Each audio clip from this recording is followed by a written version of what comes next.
Hello everyone, welcome back. Class 10 science and technology part 2 के जो question bank है उसमें से गिव साइंटिफिक रीजंस का क्वेश्चन सॉल्व करना हम लोग ने चालू किया था। और गिव साइंटिफिक रीजंस के जो फर्स्ट 20 क्वेश्चन है वो हम लोग ने सारे कवर किए थे। उसके आगे के क्वेश्चन है उसका वीडियो भी चैनल पे जल्दी अपलोड होगा। लेकिन आज इस वीडियो में हम लोग जो डिस्टिंग्विश बिटवीन के क्वेश्चन है वो सॉल्व करेंगे। आपके क्वेश्चन बैंक में सिर्फ 7 क्वेश्चन है डिस्टिंग्विश बिटवीन के, सो मैंने सोचा उसको पहले कंप्लीट कर देती हूँ। ओके, सो इसलिए आज हम डिस्टिंग्विश बिटवीन के क्वेश्चंस कंप्लीट करेंगे। ओके, सो डिस्टिंग्विश बिटवीन का सबसे पहला क्वेश्चन है वो है distinguish between translation and transcription. Okay, so first point is in the process of translation the specific amino acids are picked up according to the codons brought by mRNA. Translation में क्या होता है वो लिखना है। Okay, so and in transcription the sequence of nucleotides present on a DNA molecule is copied and carried to the cytoplasm of mRNA. Okay, ये first point में लिखना है। Next point is the process of translation takes place in ribosomes located in a cytoplasm. Translation कहाँ पे होता है? तो जो राइबोसोम्स होते हैं साइटोप्लाज्म में उसमें ट्रांसलेशन होता है। Okay, and transcription takes place in a nucleus. Okay, next point is during translation proteins are produced with the help of RNA, and in transcription during the transcription process RNA is produced from DNA. Okay, translation में क्या protein form होता है और transcription में RNA produce होता है from DNA। ठीक है, fourth point is mRNA, tRNA and rRNA takes part in translation. Only mRNA takes part in transcription. Translation में mRNA, tRNA, rRNA पार्टिसिपेट करते हैं और ट्रांसक्रिप्शन में सिर्फ और सिर्फ mRNA पार्टिसिपेट करता है। Okay, next is aerobic respiration and anaerobic respiration. Okay, सबसे first and important point is oxygen is required for the aerobic respiration and oxygen is not required for anaerobic respiration. ठीक है, next is large amount of energy is produce in aerobic respiration and less amount of energy is produce in anaerobic respiration. Okay, aerobic respiration में जो energy release होती है वो large होती है as compare to anaerobic respiration. ठीक है, next point is at the end of aerobic respiration carbon dioxide and water is form and at the end of anaerobic respiration lactic acid and alcohol is form. Okay, so इस process में जो product बनता है, सो aerobic में क्या होता है? Carbon dioxide and water, and anaerobic में क्या होता है? Lactic acid and alcohol. Fourth is in aerobic respiration glucose get oxidized completely and in anaerobic respiration glucose oxidize incompletely. हम लोग ने गिव साइंटिफिक रीजंस में भी देखा था कि for the complete oxidation of glucose oxygen is necessary. ठीक है, सो एरोबिक रेस्पिरेशन में ऑक्सीजन है, सो ग्लूकोज कम्प्लीटली ऑक्सीडाइज होता है, एंड एनारोबिक रेस्पिरेशन में ग्लूकोज इनकम्प्लीटली ऑक्सीडाइज होता है। Okay, next is conventional energy sources and non-conventional energy sources.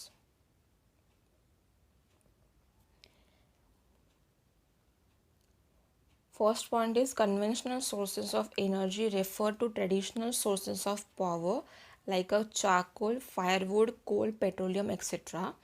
And non-conventional sources of energy are recently developed sources of energy from sun, wind, water, tides, etc. ठीक है, non conventional में कौन से sources है? तो जो ट्रेडिशनल होते हैं चारकोल, वुड, पेट्रोलियम। ओके, और नॉन कन्वेंशनल में ऐसे सोर्सेस है जो रिसेंटली डेवलप हुए हैं, लाइक जो सन, विंड या वाटर से एनर्जी मिलती है। ओके, सोलर एनर्जी वगैरह वो आती है नॉन कन्वेंशनल में। ठीक है, कन्वेंशनल सोर्सेस में सेकेंड पॉइंट है these sources of energy are non renewable. ठीक है, जो कोल, चारकोल या फिर पेट्रोलियम, ये जो नॉन रिन्यूएबल सोर्सेस है वो एक बार ख़त्म हो जाएंगे तो हम लोग उसको फिर से प्रोड्यूस नहीं कर सकते। और नॉन कन्वेंशनल में जो सोर्सेस होते हैं वो रिन्यूएबल होते हैं। ओके, नेक्स्ट है generation of energy is expensive. Conventional energy sources से जब हम एनर्जी जनरेट करते हैं तो वो एक्सपेंसिव रहते हैं, उसका सेटअप एंड ऑल वो एक्सपेंसिव रहता है। ओके, एंड नॉन कन्वेंशनल में क्या है, तो initial cost of generation is high but cheaper in the long run.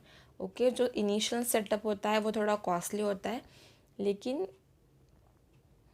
ये एक इन्वेस्टमेंट टाइप होता है, सो वो लॉन्ग रन चलता है। Okay, next is conventional energy sources causes large scale pollution. हम लोग जो फायरवुड या फिर कोल वगैरह उसको बर्न करते हैं तो लार्ज स्केल में पोल्यूशन होता है, और जो नॉन कन्वेंशनल एनर्जी सोर्सेज होते हैं वो इको फ्रेंडली होते हैं, उनसे पोल्यूशन नहीं होता। ओके, सो ये थे 4 points conventional energy sources and non conventional energy sources के। नेक्स्ट है thermal power plant and solar thermal power plant.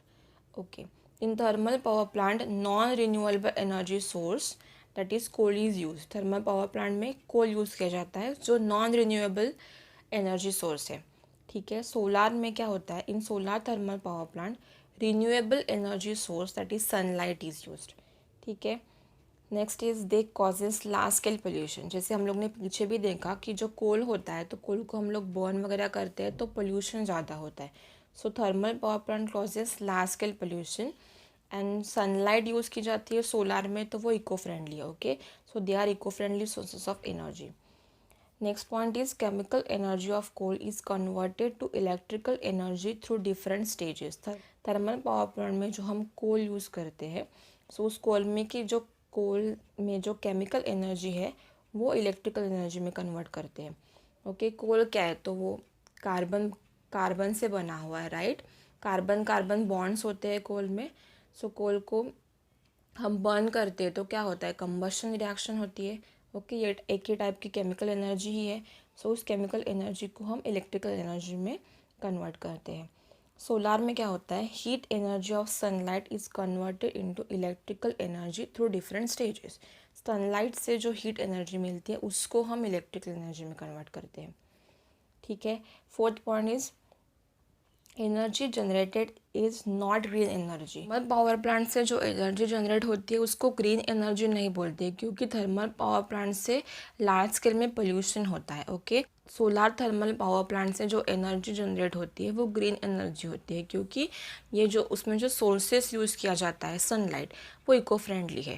Okay, next है electrical generation from solar cell, जिसको हम लोग फोटोवोल्टाइक सेल भी बोलते हैं, and solar thermal power generation.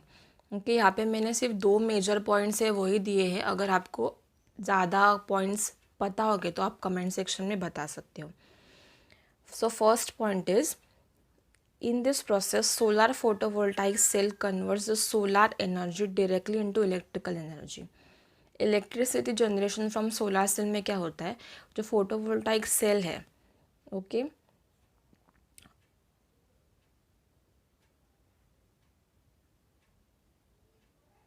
वो सोलर एनर्जी को डायरेक्टली इलेक्ट्रिकल एनर्जी में कन्वर्ट करता है।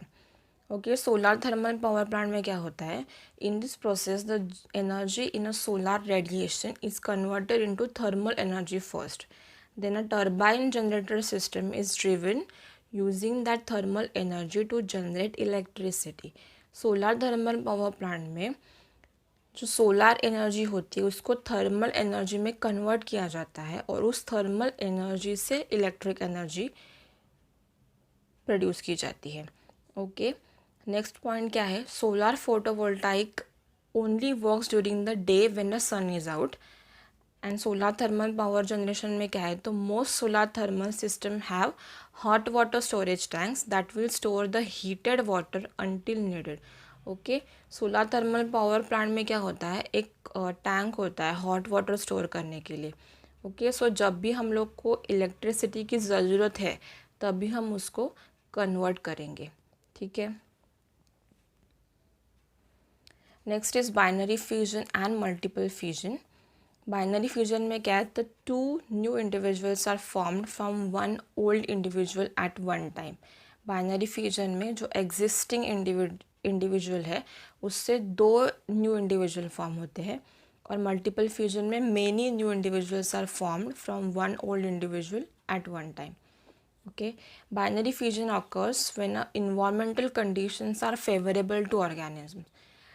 ये भी इम्पॉर्टेंट पॉइंट है कि जब बाइनरी फ्यूजन कब होता है तो उस ऑर्गेनिज्म को फेवरेबल कंडीशन जब मिलती है तब भी वो बाइनरी फ्यूजन मतलब उनका रिप्रोडक्शन करते हैं.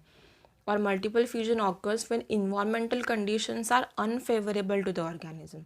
ओके, बाइनरी फ्यूजन में axis of fission is different in a different प्रोटीस्ट.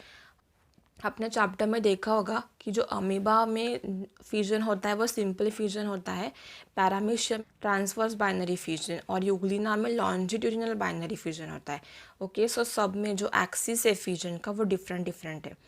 In multiple fusion there is a no exact axis for fusion. ठीक है, नेक्स्ट पॉइंट मैंने एग्जाम्पल का दिया है. बाइनरी फ्यूजन में क्या है, यूग्लिना, अमीबा, पैरामीशियम, और मल्टीपल फ्यूजन में प्लाज्मोडियम एंड अल्गी. नेक्स्ट है meiosis and mitosis. Okay, meiosis occurs in a germ cells. अभी जर्म सेल्स क्या है, तो ऐसे cells that give rise to the gametes of an organisms. Okay, gametes form करते हैं. ऐसे सेल जो गैमेट प्रोडक्शन का काम करते हैं उसको बोलते हैं जर्म सेल्स. ठीक है, फॉर एग्जांपल जो एग या स्पर्म सेल्स होते हैं. ओके, और माइटोसिस में क्या है, तो mitosis occur in somatic cell and stem cell of the body. अभी स्टोमैटिक सेल्स मतलब हमारे बॉडी में जितने भी सेल्स हैं except egg and sperm cells, उन सारे के सारे सेल को हम लोग स्टोमैटिक सेल बोलेंगे. ओके, मियोसिस में क्या होता है, 4 daughter cells are formed and mitosis में only 2 daughter cells are formed. Meiosis is necessary for sexual reproduction and mitosis is necessary for the cell growth and repair. ठीक है, sexual reproduction के लिए meiosis important है और mitosis क्यों important है, तो सेल की ग्रोथ होने के लिए और सेल जो है उसको रिपेयर करने के लिए. ठीक है, fourth point is dividing cells are diploid. Meiosis में जो डिवाइडिंग सेल्स होते हैं वो डिप्लॉयड होते हैं. डिप्लॉयड मतलब they contain 2 sets of chromosomes. And mitosis में क्या, dividing cells can be haploid और डिप्लॉयड. अभी हैप्लॉयड क्या, तो they contain only 1 set of chromosomes. So ये थे 7 डिस्टिंग्विश बिटवीन के क्वेश्चंस जो आपके क्वेश्चन बैंक में है. नेक्स्ट वीडियो में हम लोग जो साइंटिफिक रीजंस का क्वेश्चन चल रहा था उसको कंटिन्यू करेंगे. Okay, so if you like this video then please share with your friends. अगर आप चैनल पे नए हो तो प्लीज़ चैनल को सब्सक्राइब करना and hit the bell icon. So जब भी मैं न्यू वीडियो अपलोड करूँगी तो आपको उसका नोटिफिकेशन मिलेगा.